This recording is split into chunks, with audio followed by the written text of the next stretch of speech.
औज़ुबिल्लाहि बिस्मिल्लाहिर्रहमानिर्रहीम। क्लास कैसे हैं आप लोग? खैरियत से हैं? ठीक ठाक हैं? उम्मीद है आप लोग खैरियत से होंगे। अच्छा जी, आज का जो लेक्चर है उसमें हम जो है वो ये देखेंगे कि हमने पिछले जो चैप्टर एंड किए हैं, दो चैप्टर, उनका हम थोड़ा सा एनालिसिस करेंगे, सेल्फ एनालिसिस करेंगे इन टर्म्स ऑफ प्रॉब्लम्स और आपका एमसीक्यूज़। ठीक है जी। तो ये एमसीक्यूज़ और सॉल्व प्रॉब्लम जो हैं, हम उन्हीं चैप्टर्स में से जो हमने टॉपिक्स कर लिए हैं उसी का एक समरी है उन्हीं चैप्टर्स की इन टर्म्स ऑफ आपके प्रॉब्लम्स। ठीक है जी। इससे हमें मज़ीद चीज़ें समझ आ जाएंगी इंशाल्लाह, और मज़ीद चीज़ें क्लियर हो जाएंगी। तो स्टार्ट करते हैं जी हम एमसीक्यू से। The first MCQ is the wavelength of an E M wave depend on its velocity. अच्छा जी, ये इलेक्ट्रोमैग्नेटिक वेव की जो वेवलेंथ है वो डिपेंड करती है इसकी वेलोसिटी पे। क्या ये बात सही है? अगर आप लोगों ने पिछले लेक्चर्स मेरे देख लिए हैं तो आपको ये बात पता होगी कि ये बात सही है या नहीं। डेफिनेटली ये बात सही है, क्योंकि lambda is equal to c by f, और सी जो है वो वेलोसिटी है आपकी, या स्पीड ऑफ लाइट है, और फ्रीक्वेंसी जो है वो वेलोसिटी से रिलेट है। आपकी जो इलेक्ट्रोमैग्नेटिक वेव है वो वेलोसिटी पे डिपेंड करती है। इसका आंसर है यस। ठीक है जी। The second is the velocity of an E wave depend on the medium in which it propagates. Velocity EM wave की जो वेलोसिटी है वो मीडियम पे भी डिपेंड करती है। ये बात सही है, ये बात भी बिल्कुल सही है, ये भी यस होगा। The third is the unit vector along the Cartesian coordinate axis are not mutually perpendicular to each other. इसका क्या मतलब है? इसका मतलब ये है कि आपका जो unit unit vector along the Cartesian coordinate axis are not mutually perpendicular to each other. Cartesian coordinate की जो एक्सिस है उसमें जो यूनिट वेक्टर्स हैं वो दूसरे एक्सिस यानी आपस में जो एक्सिस हैं कार्टेशियन कोऑर्डिनेट्स के, उनके जो यूनिट वेक्टर हैं वो म्यूचुअली परपेंडिकुलर नहीं होते। वो म्यूचुअली परपेंडिकुलर नहीं होते, ये बात सही नहीं है। वो परपेंडिकुलर होते हैं एक दूसरे के। ठीक है जी। तो यहाँ आ जाएगा नो। अच्छा जी, चौथा जो है वो फ्रिंजा ब्लैंक है, that is radar x band is. Radar का जो एक्स बैंड है वो किस फ्रीक्वेंसी की रेंज में आता है? वो आता है 10 टू 12 गीगाहर्ट्ज की रेंज में। ठीक है जी। तो इसका आंसर होगा 10 to 12 gigahertz. The number 5 is the frequency range of radar band is dash. Radar की जो मिलीमीटर बैंड की वेव है, या जो स्पेक्ट्रम में मिलीमीटर बैंड की जो वेव है, उसकी फ्रीक्वेंसी रेंज क्या होती है? वो मैंने आपको स्पेक्ट्रम में बताया था। उसकी फ्रीक्वेंसी रेंज जो होती है वो होती है 40 टू 300 गीगाहर्ट्ज। ठीक है जी। तो इसका आंसर होगा 40 टू 300 गीगाहर्ट्ज। अच्छा जी, जो नेक्स्ट है वो है frequency range of UHF. UHF band की जो फ्रीक्वेंसी रेंज क्या होती है? यूएचएफ बैंड की जो फ्रीक्वेंसी रेंज होती है वो होती है 300 से 3000 मेगाहर्ट्ज। ये 300 से 3000 मेगाहर्ट्ज। इसी तरह वीएचएफ की वेवलेंथ पूछी गई है। तो UHF is ultra high frequency, VHF is very high frequency, यानी वीएचएफ जो है यूएचएफ से कम होती है उसकी फ्रीक्वेंसी, तो उसकी वेवलेंथ उससे ज़्यादा होगी। तो wavelength range of VHF band is 10 millimetre to 1 millimetre. इसका आंसर है 10 मिलीमीटर टू 1 मिलीमीटर। ठीक है जी। इसके बाद जो 8 है, that is in cylindrical coordinates rho has the unit of degrees. Rho का जो यूनिट होता है वो डिग्री होता है, जो कि गलत बात है, ये होगा नो। ठीक है जी। Next is in cylindrical coordinates rho has the unit of metres. ये बिल्कुल सही बात है, रो मीटर्स में होता है सिलिंड्रिकल कोऑर्डिनेट में, ये होगा यस। आगे इन spherical coordinate theta increase in anti clockwise direction. In spherical coordinates theta increase in anti clockwise direction, जो कि गलत बात है, इसका आंसर होगा नो। थीटा जो है वो क्लॉकवाइज डायरेक्शन में होता है। In cylindrical coordinates phi increases in the anti clockwise direction, ये सही बात है। थीटा जो है वो क्लॉकवाइज होता है और फाई जो है वो एंटी क्लॉकवाइज होता है, और ये आंसर होगा इसका yes. In spherical coordinate theta increases in clockwise direction. In spherical coordinates theta increases in clockwise direction, that is true या यस। ठीक है जी। 13 में क्या है? ये 13 में है आपका in cylindrical coordinate rho is the, इसमें फिल इन द ब्लैंक है। In cylindrical coordinate rho is the radius of the cylinder, and 14 में है rho is the, sorry R is the radius of the sphere. ठीक है जी, तो यहाँ होगा radius of the cylinder और यहाँ होगा radius of the sphere. Next देख लेते हैं जी। नेक्स्ट है dv in cylindrical coordinate is, dv in cylindrical coordinate is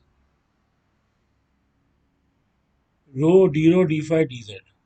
rho d rho d phi and d z, ये है डिफरेंशियल वॉल्यूम सिलिंड्रिकल कोऑर्डिनेट का। ठीक है जी।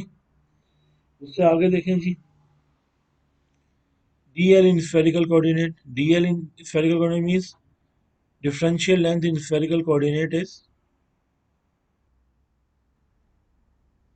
अच्छा जी, हम 16 की बात करें। 16 में जो डी एल है, जो डी एल है that is equals to d r a r, ये जी, प्लस आर डी थीटा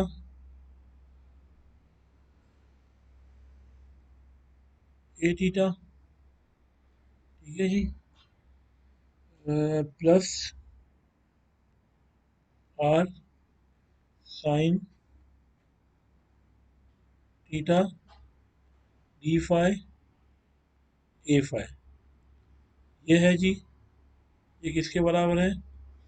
ये है डी एल के बराबर। ठीक है जी, ये है डी एल के बराबर। अच्छा जी, अब आ जाए हम 17 पे। Dot product of a z and a theta is, 17 का बता रहा हूँ, dot product of a z and a theta is 0। ठीक है जी। Dot product of a x and a r is, dot product of a x and a r is sine theta cos phi, sine theta cos phi. ठीक है जी। उसके बाद आ जाए जी 19 पे। Dot product of a x and a y, dot product of a x and a y is 0। ठीक है जी। उसके बाद आ जाए 20 पे। In spherical coordinate theta varies between, ये क्या है? ये fill in the blank. In spherical coordinates theta varies between 0 to pi, and in spherical coordinates phi varies between 0 to 2 pi. ठीक है जी। Phi varies between, phi varies between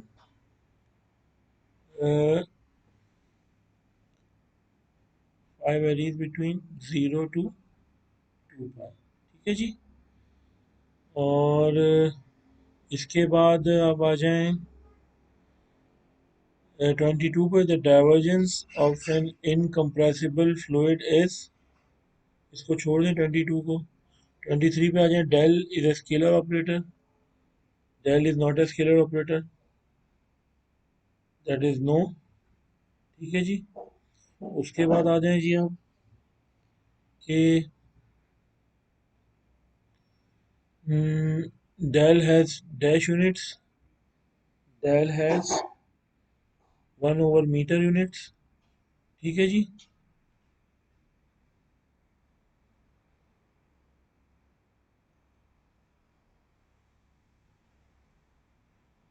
ठीक है जी।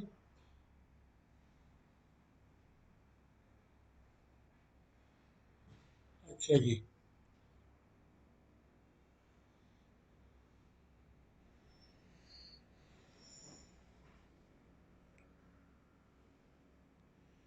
अच्छा जी, इसके बाद आप आ जाएं 25 पे। 25 क्या है? Del square is a vector operator. No, del square is a scalar operator. That is, तो फिर ये क्या हो जाएगा? नो हो जाएगा जी, हो जाएगा नो। इसके बाद आ जाए जी हम, del square is a vector operator हो गया। Del square can be operated on scalar and vector, ये बात भी गलत है। That is yes. Del del square can be operated on scalar and vector, बिल्कुल दोनों पे आप ऑपरेट कर सकते हैं इसको। इसका आंसर है यस, आंसर है ये। अच्छा जी, उसके बाद आ जाए, a point is obtained by the intersection of dash in spherical coordinates, को भी छोड़ दें। 1 MP is equal to, इसको भी छोड़ दें। 1 dB is defined as, 1 dB is defined as, ये आपको पता होगा, 10 log P2 over P1 या P1 over P2, P1 over P2, ठीक है जी। और जो log है ये क्या होगा जी? ये log 10 होता है, log 10 होता है, ठीक है जी। इसके बाद आ जाए जी, 30 को भी छोड़ दें, 31 को भी छोड़ दें, 32, 33, 34, 35, 36, 37, 39, 40, 41, 42, 43 को भी छोड़ दें, 44, 45,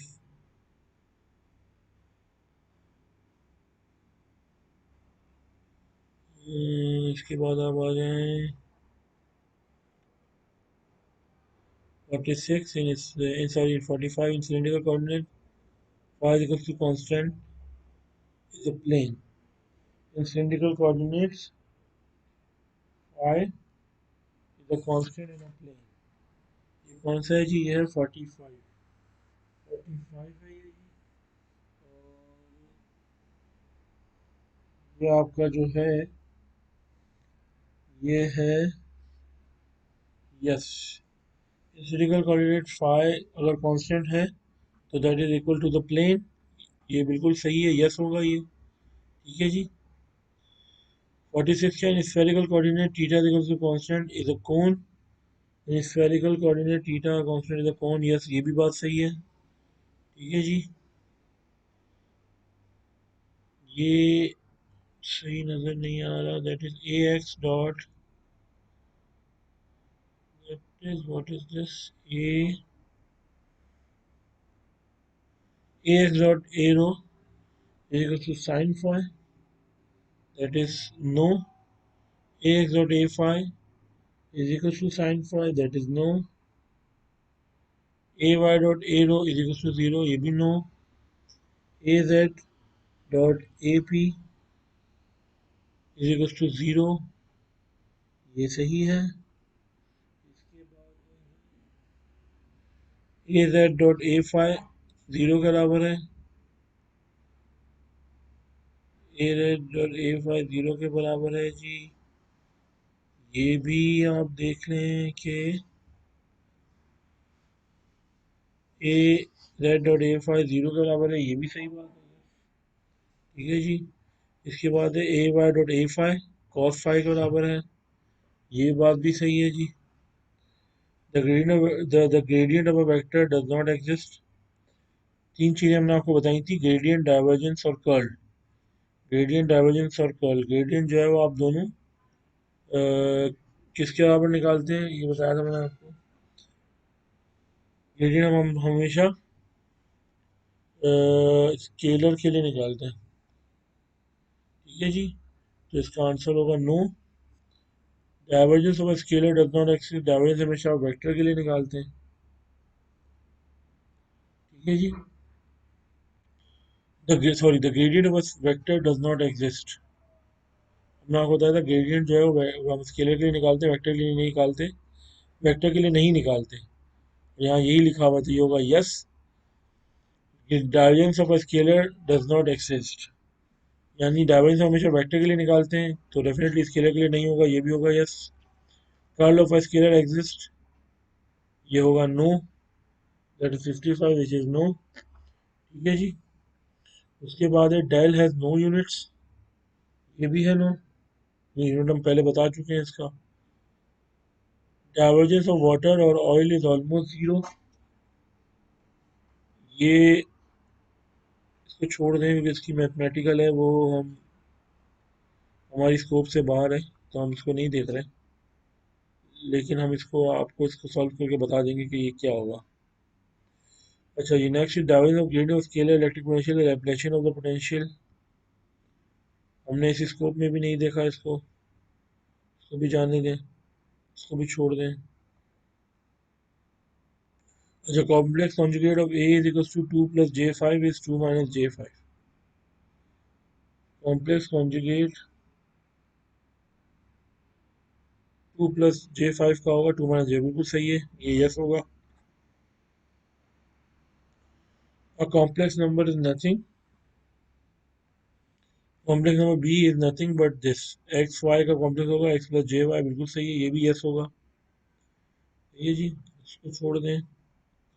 1 एम्पियर इज इक्वल टू 8.686, ये भी सही है। ठीक है जी। इसके बाद 64 पे आ गए, log 10x is equal to 0.434 log 10 of x, log 10 of x, ये भी सही है जी, 0.434 होता है। और a dot A is equals to a dot A conjugate is equal to a square, बिल्कुल सही है, ये भी यस होगा। ठीक है जी। तो ये आपके जो थे, ये थे आपके MCQs। ठीक है जी। ये जो MCQs थे, इसके ऊपर आप जो है वो इसको आपने देखने के बाद आपका आइडिया हो गया होगा कि आपकी काफ़ी चीज़ें मज़ीद क्लियर हो जाएंगी। ठीक है जी। इसके बाद हम आ जाते हैं प्रॉब्लम्स के ऊपर, दैट इज़ सॉल्व प्रॉब्लम्स जो कि अवेलेबल है हमारे पास बुक में, लेकिन डेफिनेटली उसको समझना तो हमें पड़ेगा ही, तो इसलिए हम इसको कोशिश करेंगे कि आपको अच्छे तरीके से समझाएं। ठीक है जी। ये वही है जो हमने मैक्सवेल इक्वेशन में स्टडी किया है और जो चीज़ें देखी हैं, ये सब उनसे रिलेटेड है, उनसे बाहर कोई चीज़ नहीं है, तो इसमें घबराने की ज़रूरत नहीं है। ठीक है जी। तो इंशाल्लाह इसको देखते हैं हम क्या है इसमें। अच्छा जी, पहला प्रॉब्लम जो हम देख रहे हैं उसमें आपको ई गिवन है, that is tan sin omega T minus beta Z A Y, unit है जी वोल्ट पर मीटर। ये आपको गिवन है फ्री स्पेस में, आपको मालूम क्या करना है, डी बी एन एच। आपको इलेक्ट्रिक फील्ड गिवन है, आपको electric field density, magnetic field और मैग्नेटिक फील्ड इंटेंसिटी निकालनी है। ठीक है जी। ये आपको गिवन है, दैट इज tan sin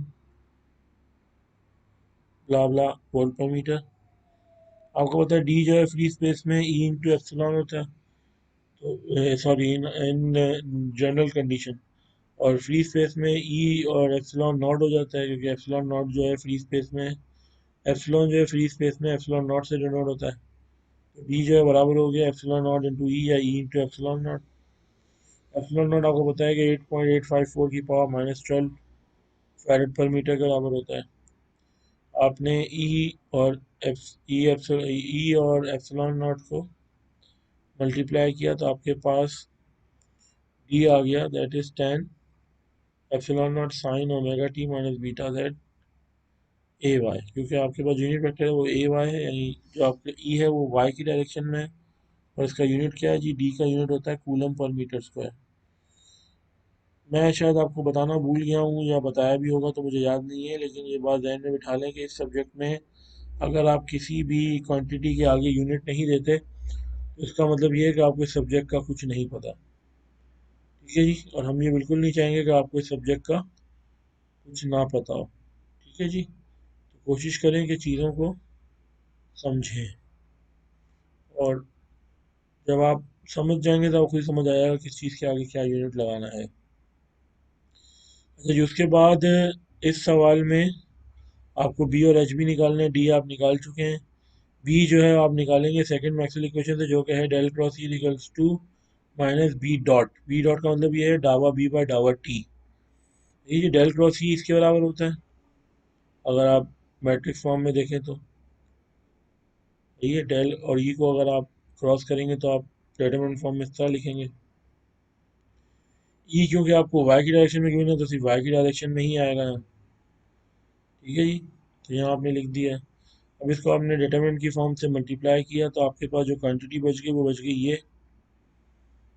ठीक है जी, इसमें भी आपके पास सिर्फ ये बच जाएगी, ये ज़ीरो हो जाएगी। ये इसलिए ज़ीरो हो जाएगी कि ए जेड की डायरेक्शन में आपके पास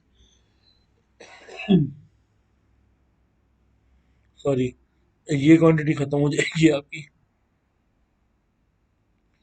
एक मिनट जी, सॉरी सर, हमें खांसी आ गई थी 12। अच्छा जी, ये आप देखें, आपने इसको डिटरमिनेंट फॉर्म में करने के बाद मल्टीप्लाई किया तो आपके पास ये क्वांटिटी बच गई। इस क्वांटिटी में से आपको बताया गया कि जो ई वाई है वो ये है, और E Y with respect to X जो है वो ज़ीरो के बराबर है, तो ये टर्म आपकी जो है वो ज़ीरो हो जाएगी। ये टर्म आपकी रह जाएगी माइनस। क्यों क्यों रह जाएगी? ये इसलिए रह जाएगी कि इसमें जेड मौजूद है, इसमें जेड मौजूद है, इसमें एक्स नहीं है। तो ये एक्स की फॉर्म जो है दावा बटावा एक्स वाली फॉर्म ज़ीरो हो जाएगी, तो ये पूरी टर्म ज़ीरो हो जाएगी, सिर्फ ये बच जाएगा। इसके हिसाब से आपने इसको जो है वो डेल क्रॉस ई जो है आपका बच गया ये। अब आपने इस साइड को और इस साइड को इक्वेट किया, आपने इन दोनों को सॉल्व किया, यानी एक तरफ पार्शियल डेरिवेटिव है, दूसरी तरफ पार्शियल डेरिवेटिव टी है, तो इसको आपने पार्शियल डेरिवेट किया विद रिस्पेक्ट टू जेड, तो आपके पास बीटा का कंपोनेंट बाहर आ गया और आपके पास आ गया ten beta cos omega T minus beta Z a x. ये टर्म आपकी जो है आपने इक्वेट कर दी माइनस डावा बी बाय डावा टी, जो कि सेकंड मैक्सवेल इक्वेशन कहती है। अभी आपने ये डेल क्रॉस ई सॉल्व किया था, डेल क्रॉस ई सॉल्व करके आपके पास ये आ गया। इसके आने के बाद आपने इसको इससे इक्वेट कर दिया, तो जब इस पार्शियल डेरिवेटिव को ख़त्म करेंगे तो पार्शियल डेरिवेटिव जब वहाँ जाएगा तो ये इंटीग्रल में कन्वर्ट हो जाएगा। ये पार्ट डेरिवेटिव को ख़त्म करना है तो दोनों तरफ आपने इंटीग्रल अप्लाई करना पड़ेगा, दोनों की तरफ इंटीग्रल अप्लाई करेंगे तो यहाँ डेरिवेटिव ख़त्म हो जाएगा और यहाँ इंटीग्रल आ जाएगा। फिर आपने इस बी को निकालने के लिए इस टर्म को इंटीग्रेट किया, तो आपके पास ये आ गया ten beta by omega sine omega T minus beta Z a x weber पर मीटर स्क्वायर। ठीक है जी, क्या आ गया आपके पास? वेबर पर मीटर स्क्वायर। ठीक है जी, और एच निकालने के लिए आपको पता है कि B equal to H into mu naught, तो एच क्या हो जाएगा? B over mu naught. तो बी जो है आपका ये पूरा बी है, उसको डिवाइड करते हैं म्यू नॉट से, तो आपके पास एच की वैल्यू आ गई। तो आपके पास बी, एच और डी, तीनों कॉम्पोनेंट मांगे गए थे, तीनों कॉम्पोनेंट आपने निकाल लिए जी। ठीक है जी, सेकंड सवाल जो है आपका that is,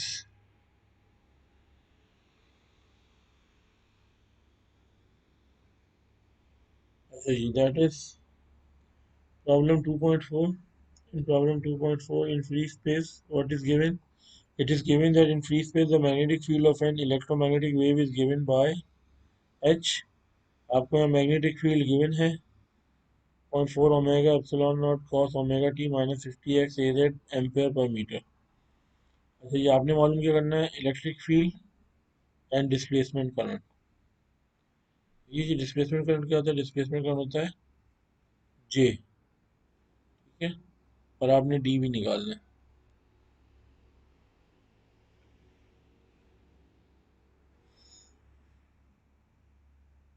sorry, displacement current निकालना, डिस्प्लेसमेंट करंट डेंसिटी डी निकालनी है आपको। ठीक है जी, आपको एच गिवन है, आपको ई और डी निकालना है। एच जी आपके एच के बराबर है, आपको जो गिवन है इधर डायरेक्शन में गिवन है आपको एच।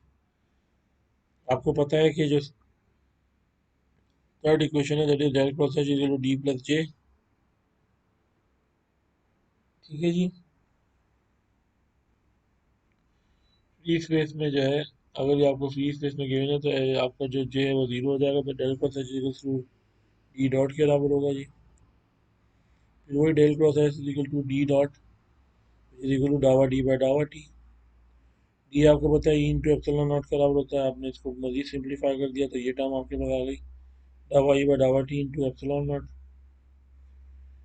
आपने इसको एक तरफ रख के डेल क्रॉस एच को सॉल्व किया, डेल क्रॉस एच को सॉल्व करने के बाद आपके पास ये इक्वेशन आ गई। अब एच में आप देखेंगे एच में क्या गिवन है, एच में आपके पास एक्स मौजूद है, ठीक है जी। तो एक्स वाली टर्म रह जाएगी, ये वाली टर्म रह जाएगी, और ये वाली टर्म, सॉरी ये वाली टर्म रह जाएगी, ये वाली टर्म जीरो हो जाएगी, ठीक है जी। एच बाय वाई जीरो हो जाएगा, एक्स मौजूद है तो ये एच बाय एक्स की टर्म रह जाएगी। तो आपने इसको डावा ई बाय डावा टी एप्सिलॉन नॉट को इक्वेट कर दिया माइनस डावा बाय डावा X H Z A Y के। ये दोनों इक्वेशन आपने इक्वेट कर ली, इन दोनों को आपने सिंप्लीफाई किया। आपने इसको सिंप्लीफाई किया तो ये एप्सिलॉन नॉट यहाँ चला जाएगा, सॉरी ये एप्सिलॉन नॉट, हाँ बिल्कुल ये एप्सिलॉन नॉट जो है ये आप इसे मजीद सिंप्लीफाई करेंगे तो ये हो जाएगा डावा एच बाय डावा एक्स और डावा बाय डावा ई बाय डावा टी, ये ई आ गया आपके पास, ठीक है जी। आपने क्या किया जी, पहले आपने इसको सॉल्व कर लिया, पहले आपने एच बाय एक्स को सॉल्व कर लिया, आपने एच बाय एक्स निकाल लिया, डावा एच बाय डावा एक्स निकाल लिया, ये आपके आ जाएगा 20 epsilon not omega sine omega T minus 50x। इसको आपने बराबर कर दिया इसके डावा ई बाय डावा टी एप्सिलॉन नॉट। उसी तरीके से जो आपने पिछले सवाल में किया था, यहाँ से ई को आपने फाइंड आउट करना है तो वहाँ आप दोनों तरफ आपने इंटीग्रल अप्लाई किया तो यहाँ पार्शियल खत्म हो गया, यहाँ इंटीग्रल अप्लाई हो गया। तो फिर आपने इंटीग्रल अप्लाई किया तो आपके पास ये आ गया -20 और omega two omega -1 cos omega T minus 50x A Y. Then आपका जो ये आ गया वो आपके पास ये आ गया, ठीक है जी। ये माइनस माइनस खत्म हो जाएगा। इसके बाद में निकालना है जे डी, डिस्प्लेसमेंट करंट निकालना है और फिर डिस्प्लेसमेंट करंट डेंसिटी निकालनी है, ठीक है जी। डिस्प्लेसमेंट करंट डेंसिटी होता है जे, जे आपको पता है डावा डी बाई डावा टी, टी आपको पता है किसके बराबर होता है, ये आपने यहाँ ई की वैल्यू आपने रख दी जो आपने निकाली थी, वो आपके पास जे डी आ जाएगा, that is -20 epsilon naught sine omega T minus 50x A Y. ये दोनों क्वांटिटीज जो आपने निकालनी थी वो यहाँ निकाल ली, ठीक है जी। द नेक्स्ट क्वेश्चन इज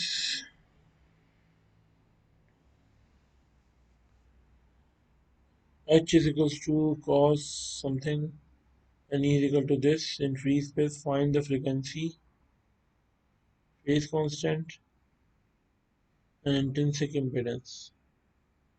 अच्छा जी, ओमेगा आपको पता है 2/f के बराबर होता है, ये जो इसमें दिया हुआ है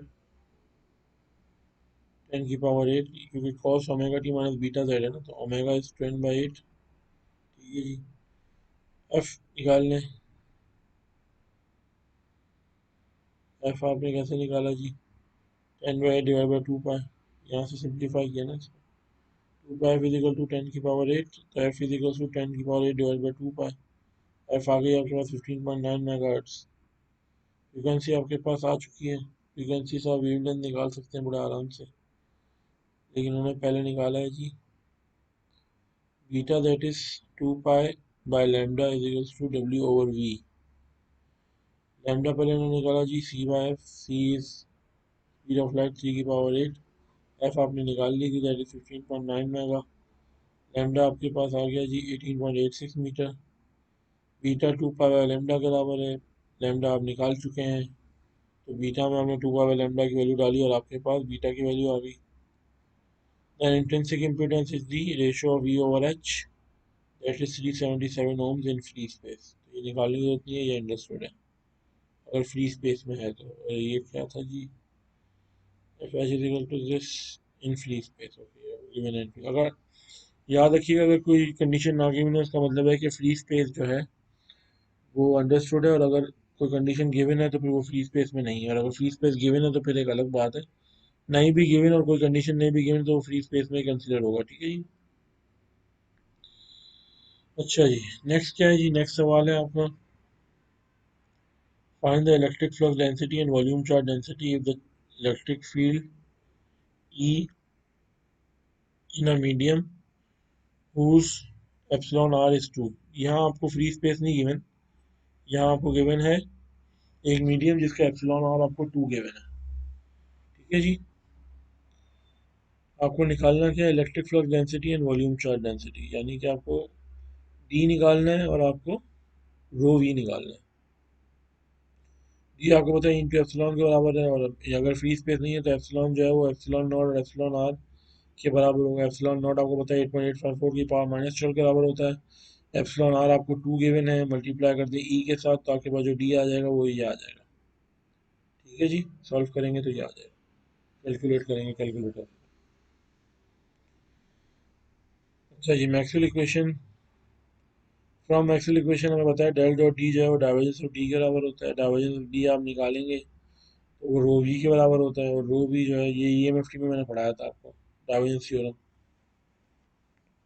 कि divergence of D is equal to rho V. तो डाइवर्जेंस ऑफ डी जो है वो अगर आप सिंप्लीफाई करते हैं तो डावा बटावा एक्स डी, डावा बटावा डी, डावा बटावा डी, ये निकालने के बाद रो वी आ जाएगा।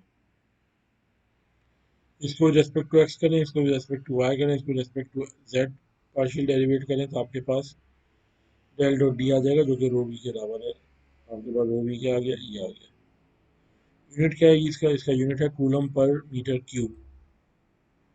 ठीक है जी, नेक्स्ट है जी, in free space if a wave with a frequency 100 megahertz propagates, find the propagation constant. अच्छा जी, अगर आपके पास फ्री स्पेस में जो वेव है वो 100 मेगाहर्ट्ज की है,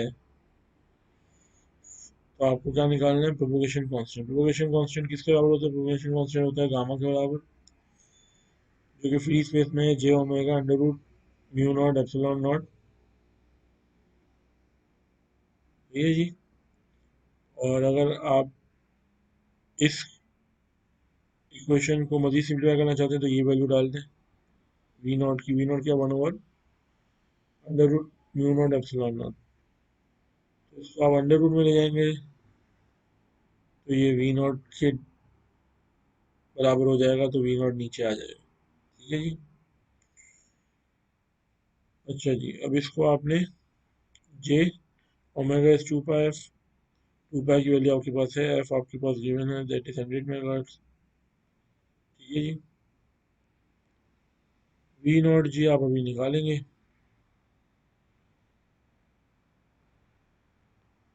ठीक है जी, जे 2 pi F over we not, अगर फ्री स्पेस में है तो वी नॉट जो है वो बराबर है स्पीड ऑफ लाइट से, दैट इज 3 की पावर 8। ये सारी वैल्यूज आप रखेंगे तो आपके पास प्रोपगेशन कांस्टेंट आ जाएंगे, that is equal to this value, and the unit is 1/मीटर। ठीक है जी, ये लहराते हुए आपको इसलिए नजर आ रहा है कि मैंने बुक से तस्वीर खींची थी तो वो थोड़ी इस तरह की आई है। अच्छा जी, the next problem is when the amplitude of the magnetic field the plane wave. ये जब आ गई यूनिफॉर्म प्लेन वेव की वजह, यहाँ यूनिफॉर्म नहीं लिखा हुआ, सिर्फ प्लेन वेव लिखा हुआ है। एम्पलीट्यूड ऑफ मैग्नेटिक फील्ड, यानी आपके पास जो एच गिवन है that is 2 ampere per metre given है। आपको मालूम क्या करना है? Determine the magnitude of the electric field for the plane wave in free space. आपके पास ये क्या गिवन है? एच। आपको क्या निकालना है? ई निकालना है। ये उसका मैग्नीट्यूड निकालना है जब वेव प्रोपोगेट करे उस मीडियम में जिसकी कैरेक्टरिस्टिक हो, gamma is equal to zero, sorry, sigma is equal to zero and mu is equal to mu naught, and epsilon is equal to 4 epsilon naught. ये कंडीशन गिवन है, इस condition में आपने इलेक्ट्रिक फील्ड की magnitude निकालनी है। ठीक है जी, आपको पता है जी ई ओवर एच जो है वो बराबर होता है इंट्रिंसिक इम्पीडेंस, और इसकी जो वैल्यू है that is mu naught over epsilon naught, that is equal to 120 pi ohms. H आपको गिवन है 2 एम्पियर पर मीटर। ये यहाँ से आप देखें तो आपके पास ई क्या हो जाएगा? N into H. ठीक है, 125 मल्टीप्लाई बाई 2,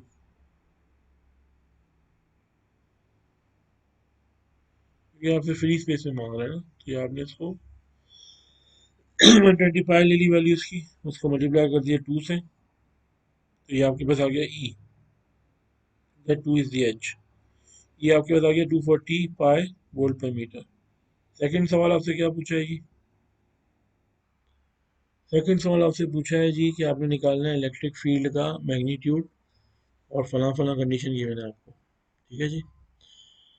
सिग्मा 0 है, म्यू आर एप्सिलॉन आर 4 के बराबर है और म्यू आर 1 के बराबर है। ठीक है जी। अच्छा जी, आपने बताया एन जो है वो किसके बराबर है? म्यू और एप्सिलॉन के। म्यू और एप्सिलॉन की वैल्यू आपको गिवन है। ठीक है जी। आप जो है वो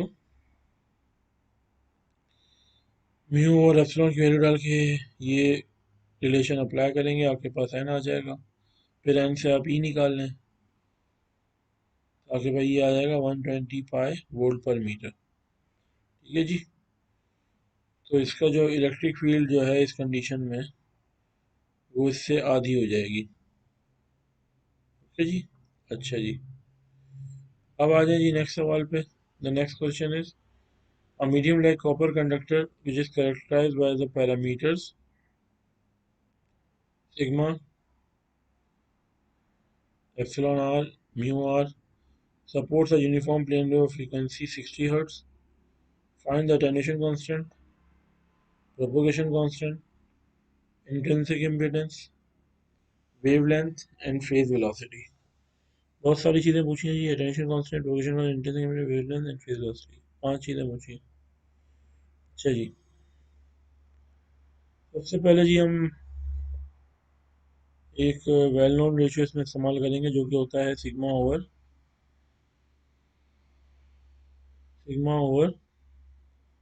ओमेगा एप्सिलॉन। ठीक है, इससे हमें ये पता चलेगा कि हमारा जो मीडियम है वो कंडक्टर है या नहीं है। इसकी वैल्यू हमने ये रिलेशन अप्लाई किया जो कि वेल नोन रिलेशन है to find out about the medium conductance और not, sigma over omega epsilon. इसको हमने वैल्यू हमारा गिवन थी, हमने इसको सॉल्व किया था, हमें बताया 173 इंटू 10⁻14। इसका मतलब ये है कि ये 1 से बहुत ज़्यादा है। इसका मतलब है ये बहुत ज़बरदस्त कंडक्टर है ये मीडियम। ये जी, ये क्यों ज़रूरत पेश आई? ये ज़रूरत पेश इसलिए आई कि आपको ये चीज़ भी बतानी थी कि अगर आपने किसी चीज़ की कंडक्टेंस मालूम करनी है तो आप ये फॉर्मूला अप्लाई कर सकते हैं, इसका और कोई रीज़न नहीं। अटेंशन कांस्टेंट अगर आप सिंप्लीफाई करें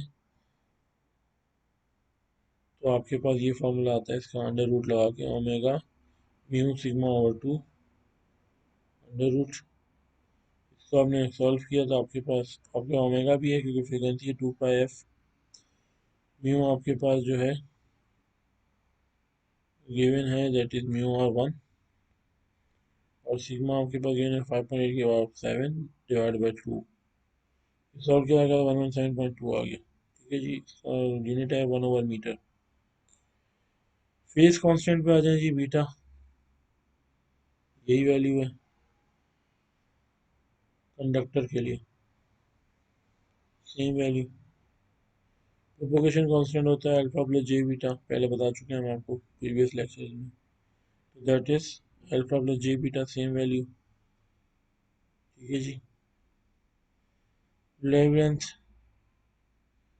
क्योंकि यहाँ पर फेज कांस्टेंट मौजूद है तो 2 पाई बाई बीटा से निकलेगी, वेवलेंथ आपकी आ गई। ये बार से भी निकालेंगे तो ये आएगी आपकी वेवलेंथ, वेवलेंथ चेंज नहीं हो सकती। 0.05336 मीटर, ये आपकी वेवलेंथ आ गई। इंट्रिंसिक इम्पीडेंस क्या होती है जी? Intrinsic impedance for wave in in conductor या in good conductor j omega mu over sigma. Formula apply किया, आपको बस ये वैल्यू आ गई। ठीक है जी। फेज वेलोसिटी क्या होती है जी? लैम्डा सी बाय एफ होती है, तो या वी नॉट होती है, तो वी जो है वो लैम्डा एफ के बराबर होगा। तो आपके पास जो वेलोसिटी आ गई वो 3.216 मीटर पर सेकंड आ गई। ठीक है जी। अल्फा बीटा आप निकाल चुके हैं, सिग्मा आप निकाल चुके हैं, सॉरी गामा आप निकाल चुके हैं, वेवलेंथ आपने निकाली और ये that is the intensity impedance, सारी चीज़ें आपने निकाल ली जी। आपका सवाल हो गया सॉल्व। इससे कंफ्यूज मत होइएगा, ये सिर्फ और सिर्फ आपको इसलिए गिवन है कि सिर्फ ये चेक करने के लिए इट्स अ गुड कंडक्टर होना। अगर ये कंडक्टर है तो इसका मतलब इसमें सारे कंडक्टर वाले फॉर्मूले लगेंगे जो कि हमने गुड कंडक्टर के लिए ड्राइव किए थे पिछले लेक्चर्स में। ठीक है जी। The next question is perpendicularly polarized wave is incident at angle of theta I, which is 15 degree. It is propagating from medium 1 to medium 2. Medium 1 is defined by this properties and medium 2 is free space. यानी कि एक मुश्किल medium से free space में wave दाखिल हो रही है और आपको ई एच आई और एच आर निकालना है, यानी बाउंड्री के ऊपर आपने ये चीज़ें निकालनी है। एक मीडियम में जिस मीडियम से आ रही है वो एच आई है, जिसमें जा रही है वो एच आर है। ठीक है जी।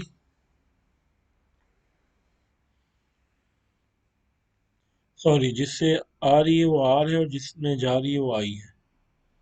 अच्छा जी। Length medium one is given by mu और एप्सिलॉन, आपको बता चुके हैं।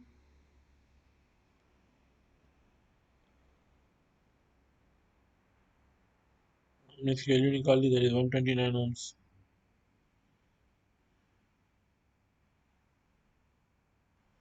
म्यू गिवन है आपको 1।